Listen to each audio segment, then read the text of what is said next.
दुसरं आज सामनाची बातमी आहे, ही सुद्धा मोठी बातमी आहे. गेल्या 80 वर्षापासून दादर रेल्वे स्टेशनच्या इथे असलेलं हमालांनी बांधलेलं, जो हमाल कष्ट करतो त्या हमालांनी बांधलेलं मंदिर गणपतीचं आणि हनुमानाचं हे भाजप सरकारने त्याला नोटीस पाठवली. ती नोटीस माझ्याकडे आहे की तुम्ही रेल्वेच्या जागेवरती अतिक्रमण केले 80 वर्षापूर्वीचं मंदिर हे पाडायला निघाले. मग तुमचं कुठे हिंदुत्व, कसलं हिंदुत्व आहे तुमचं?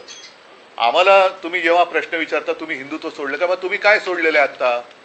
ना तुम्ही आमच्या इथली मंदिरं वाचू शकत, ती तुमच्याच राजवटीमध्ये रेल्वे प्रशासन पाडतंय, तरी आपलं केंद्र सरकार आणि राज्य सरकार ढिंब आहे.